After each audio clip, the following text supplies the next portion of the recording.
Hello, hello, hello, and welcome to another Embrace Your Life chat where the focus is to heighten celebrations and lessen sorrows through a positive focus. I am Carol C.C. Miller, your positive life strategist, peace activator, and global hugger. And come into comments and let me know where you're joining me from. That's one of my favorite things about this community is often people from all over the world join me here. And I'm here Tuesdays, Wednesdays, and Thursdays. Hopefully, to heighten your celebrations and lessen your sorrows. So, before we get started on today's topic, I do like to go over a couple of things. And one is I'm not an absolutist. I'm not a big fan of the words always or never, right or wrong, good, bad, because there are 7 billion people on this planet. I can't begin to say what is always right or always wrong for 7 billion people. What I do is I work on the majority of the time. The majority of the time, I am loving. The majority of the time, I am kind. The majority of the time, I am compassionate. And the majority of the time, I am peaceful. Those are my four top values that I work on in my own life and I help others work on in the coaching realm as well. So I live on a scale of 0 to 100, 0 being always negative, 100 being always kind. Now, I personally don't know anybody who's at 0, and I don't know anybody who's at 100. So my daily practices is to be within the 80 to 100% of the time loving, kind, compassionate, and peaceful. What does that mean? Frustration, fear, worry, all of those type of emotions visit me, but because of my practices, I don't allow them to take over and rule me and run my day. So it's about focusing on what I want rather than focusing on what I don't want, even when the don't wants are right in front of me. The second thing is I'm a coach. I love supporting people growing their vision of what their best life looks like. I am not a counselor, nor am I a therapist. So sometimes to live your best life, you need that type of support to do so. I encourage you to seek the team that's going to support you in living your best life, whatever that looks like. Coach, me, another coach, whether it's a best friend, whether it's a clergy member, a counselor, or a therapist, know that you are worth living your best life. So find that support to help you do that. So those are the two things that I like to bring up. I'm going to quickly check in here. Hi, Sylvia. Good to see you. Hi, Angie. I'm now learning how to set boundaries. Angie, that is a great one. And actually, today's topic isn't about boundaries, but I definitely will be talking about that coming up soon because it's such a important thing to know your own boundaries of what you want and what you will allow into your life and what you will not allow into your life. And sometimes we don't always feel like we have a choice in it because sometimes the choice is hard, but we do have a choice in that. Good morning. I'm going to try to say your name, Maswari. I'm not good at pronouncing any names, so I apologize if I messed your name up. But now I'm going to go back into today's topic. If you have questions about it, please leave them in comments, and I will come back at the end to look at that. Or if you have other topics that you would like me to cover in future lives on bringing a little bit more love, kindness, compassion, and peace into whatever topic you're dealing with, let me know. If it's something I'm comfortable discussing, I will talk about it on another live, possibly next week. So today's topic is about what are we focusing on the majority of the time? When we're going through a hard time, it's pretty easy to focus on what we don't like about our day, what we don't like about our job, our relationships, our health. There's so many different things that we're focusing on what we don't like rather than focusing on what we do like. So I'm going to talk about the powerful two words of thank you and how powerful it is to say thank you often and as much as you can during your day. And if you're new to my lives and my type of work, I like to look at the definition. Then we talk about an affirmation to use and then some tips around the topic too. So the definition of thank you is a polite expression of one's gratitude. So it's about giving thanks to the things you're grateful for in your life, giving thanks to the challenges and what you're finding out about yourself during those challenges. So, again, the definition is a polite expression of one's gratitude. Affirmation. An affirmation is simply a statement. It's not a positive or it's a negative. It's a statement that you're affirming by saying. So if you're affirming your greatness by I am great, that would be a positive affirmation. If you're affirming I'm not very smart, that would be a negative affirmation. Now, I am great on the paper looks like it's a positive affirmation. However, if you just did something that isn't very great, and that's what you're focused on, if you start saying, I am great, you're immediately saying, no, I'm not. So you want your affirmation to be believable and possibly a stretch from where you are now. So you might say, I'm in the process of becoming great. I'm in the process of feeling great. But if you're, when you make your statement and you immediately say no, it's not going to be a positive statement for you. So today's affirmation is thank you, thank you, thank you. That's it. Just start saying thank you. It's one of my go tos when I start focusing on what I don't want or I'm getting frustrated about something. I stop, might take a deep breath, and I start saying thank you. Sometimes I say it out loud. Sometimes I'm just saying it in my head thank you, thank you, thank you, thank you, thank you.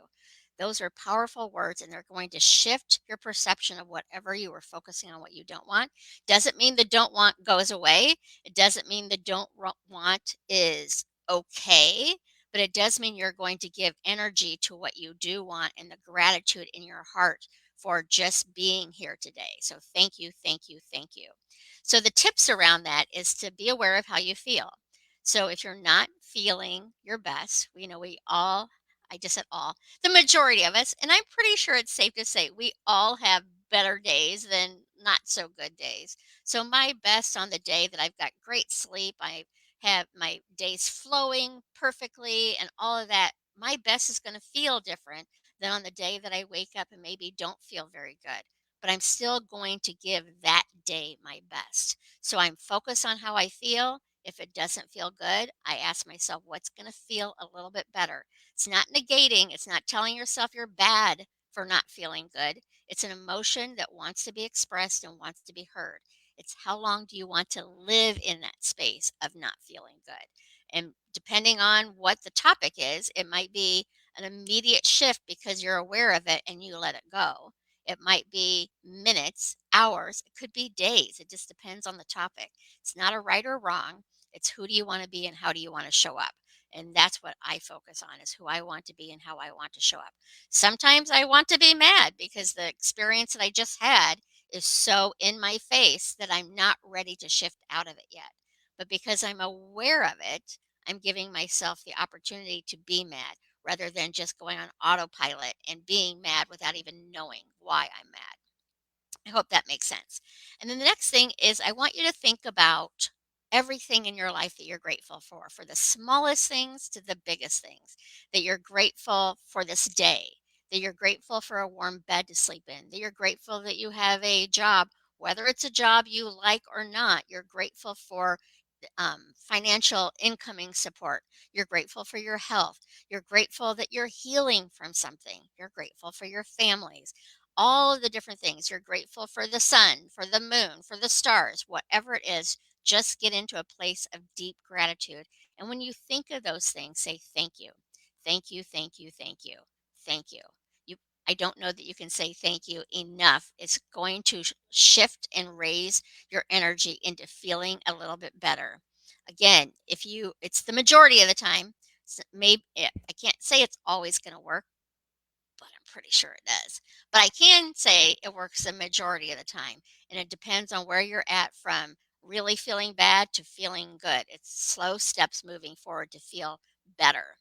And then I ask you when you've gone through what you're grateful for, now bring that to the things that maybe you're not so grateful for. And when you're aware of how you feel, you're going to start being aware of your thoughts. You're going to be aware of your words and your actions. So when you find yourself going into complaining about something or blaming something for not feeling good, then you could step back and take ownership of how I can move forward. I am not a big shamer. Those words, I'm a very word sensitive person. So shaming people is very harsh to me. So I can't think of times I do that. Blame and complain does happen in my world, and I notice it and I shift it. When you go into complain mode, most likely, not always, but most likely we stay and complain. We don't look for solutions on how to get out of it. We just stay in that space of how dare they? Why is this going on? I hate this. I don't like this. Instead of moving forward into, okay, this doesn't feel good. I don't like this. What can I do to make it feel a little bit better? What can I do to create positive change in the situation? When I'm talking about this, I am not saying ignore your hurt, ignore your discomfort. I'm asking you to bring some gentleness to your hurt and to your discomfort. Tends to be when we ignore things, they come back later because we have not given them the voice and the attention they want. The hurt part of you, the angry part of you, the frustrated part of you, the unworthy part of you all wants to be heard and acknowledged. So when we're able to be gentle, say thank you and move forward to feeling a little bit better. Say thank you for that. Move forward to feeling a little bit better. Say thank you for that. It's not about beating yourself up for maybe those missteps where you're not in a grateful space. Again, the work I do, I focus on gratitude all the time, and I'm not always grateful. Because of my practices, I catch it much quicker, and I realize this doesn't feel good to me. What will feel a little bit better? Oh, gratitude feels better to me than complaining. Thank you feels better to me than how dare you. So because of the awareness, excuse me, I can go back into what I want to focus on rather than what I don't want to focus on.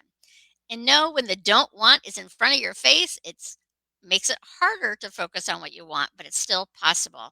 And the more you practice it, the easier it becomes. And then the last tip is really not necessarily about overall thank you, but it's something that I heard. I heard this man speak, Ken Honda. He's a Japanese, I think they call him the Zen millionaire. He's written many, many books, and I got to hear him speak probably 6 or 7 years ago now. Oh, you know what? It's even been longer than that. Probably 8 or 9 years ago. And he has a process that is called arigato in, arigato out. And arigato is thank you in Japanese. So what it is, it's to bring appreciation to your money. So when you're receiving money, whether it's a dime, whether it's $10, whether it's $10,000, arigato in. When you're paying someone, you're buying that coffee at Starbucks, you're buying whatever it is, you're paying for the gas at the gas station, arigato out. So you're grateful that you have that ability to make that payment. Keep doing that, and you're going to be focusing on the appreciation of money rather than the fear of the lack of money. And so it's just a practice to do. If you want to, I encourage you to give it a shot when you're thinking about money, because money can very much be a trigger for many of us on the lack of. And then people who have a lot of it, they have triggers too on losing it. So money itself is just energy. And the more we treat it with appreciation and kindness, the more that it's going to flow back to us as well. So I encourage you to practice that arigato in and arigato out. And arigato, I mean, I might just start saying that instead of thank you. It's such a beautiful word. So that's what I'm going to encourage you to do today. And I would love to hear back, tomorrow's session or maybe next week because I might take a little bit of time to practice it. But I would encourage you to practice saying thank you, thank you, thank you as much as you can during the day. Even if you don't have something in mind to be thankful for, I sometimes just say, thank you, thank you, thank you, thank you. It's going to raise that energy into the space of what you want rather than focusing on what you don't want. It's a practice. I make it a daily practice. So I encourage you to give it a shot and let me know next week. You can let me know tomorrow for that matter too. But if you've been practicing it, let me know if you've noticed a change in your attitude towards the day, towards your challenges, and towards yourself because it is a practice. I can give you some tips and tools. You get to decide if there's something you want to try on or not. And guess what? If you don't want to, that's totally fine too. These tips and tools work for me. And I've occasionally given you some tips that I've heard that I've not tried, but they sound good. But I will tell you if it's something I've not tried before. So I'm here to share what's worked for me and what's worked for my coaching clients and things like that. So that's what I got for you today. Let me go into comments here and see if there are any questions or comments. Um, Denise is here. Carmela is here from Phoenix. I have lots of friends in Phoenix. And thank you, Carmela. It's very nice of you. Bonnie is here. No one helps when you ask for help. It's discouraging. Bonnie, I don't know the situation to that, so I absolutely, if you ask for help and nobody steps up, that would be discouraging. But I would encourage you to look at it in a way that of not taking it personally. I don't know who you're asking. It may be people that don't have the capacity to help you. It may be you're asking the wrong question in that moment. I don't mean the wrong question. That's not right.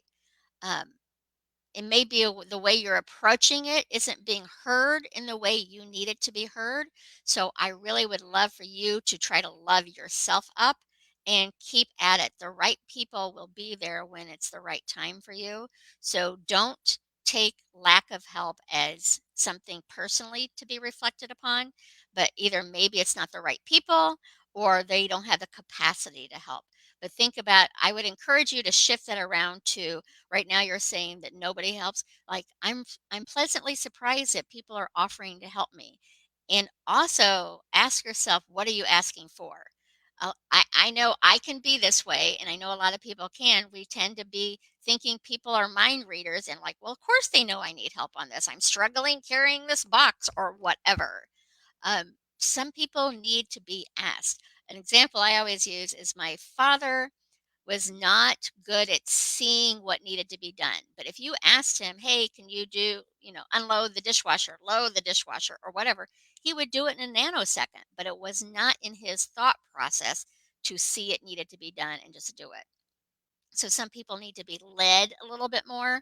But know, Bonnie, that you are worthy of people helping you. I would just encourage you to shift that around from focusing on the lack of help to allowing in more help. And I'd also encourage you to ask yourself, how are you supporting yourself? So self talk is important. What are you saying to yourself? What words are you using about yourself and what actions are you taking upon yourself? So turn those around too. And I may be saying these people's names a couple times. I don't know. Hi, Carrie from Charleston. I think I have gotten everyone's. Steve, my attitude is gratitude. That's wonderful. Being grateful. Hi, hi from Germany is where Steve is. Angie loves setting boundaries for ourselves as well. Yes, boundaries for ourselves. And again, when we're talking about boundaries, when you set them for yourself or for other people, make sure they're ones that you're willing to commit to. Because if you set a boundary with somebody and then you are the one who don't let it stay, then other people aren't going to see the value in that boundary either. So I encourage people who are first starting boundaries is to set some low ones. I'm a big believer in under promising and over delivering. So set some attainable boundaries and then grow that muscle of your self-worth and your confidence on you can do boundaries well. Boundaries can still be a challenge for me because I like to help people, but it's really something that I have adopted and embraced the last 5 years. I'm far better than I was. If you would have had me on this 6 years ago, I probably would be talking a whole different tune. So it's a daily practice as well. Um, I think I've got everyone. Sometimes I don't see comments until I come back later in the day. I will come back later in the day. Bonnie, I would love to know if my thoughts on helping helped you at all and to be gentle with yourself because sometimes we get into those spaces where it's hard to allow help in, even if we're asking for it. So just be gentle with yourself through that. I will be back tomorrow. I believe tomorrow's topic, somebody brought up last week, was how to deal with sarcasm. And so we're going to be talking about what is sarcasm, how to deal with it, and do you personally use it yourself? So we'll talk about that next week. If you have some more topics, let me know, or otherwise, I will come up with something. It will be around helping to heighten your celebrations and lessen your sorrows through a positive focus. So until then, have a wonderful day. Remember to say thank you. Thank yourself for who you are. Thank those in your life. Thank those who are not in your life because you need them to not be in your life to live your best life. We can be thankful for people who have done things that we don't like because we've grown from that experience. Doesn't mean you need to stay in that experience, doesn't mean you need to continue to have a relationship with those people, but the more that we can come from a space of love, kindness, compassion, and peace for ourselves and for others, the more we're going to create from that space as well. So, thank you so much for being here. I'm so grateful for this community and for being able to see people. I know we had somebody in Germany and in Charleston in the US and in Phoenix in the US and other people who did not say where they were joining us from. I'm usually in Chicago. Right now, I'm in the Gulf Coast. We'll be back in Chicago in February. Thankful that it will be winter, even though I much prefer warmer weather. It will be wonderful, however it is. And that will be a topic we will discuss at a different time, is to not give your power over to something you do not have control over. So when you're complaining about the weather and you can't change it, you've given power over to something that you can't change. So um, that's that for today. So go out there and have a thankful day. I'm grateful for you. I thank you for showing up here. I thank you for showing up in your own life. And thank you for being examples of what you would like in the world. If you want a kinder world, be that. If you want a more loving world, be that in your world. If you want a more compassionate world, be that. And if you want a more peaceful world, be that. So we'll talk tomorrow, 11:30 Central Time. And until then, thank you. Thank you. Thank you. And remember, you matter. You matter to me. You matter to the world. And most importantly, you matter to you. Thank you.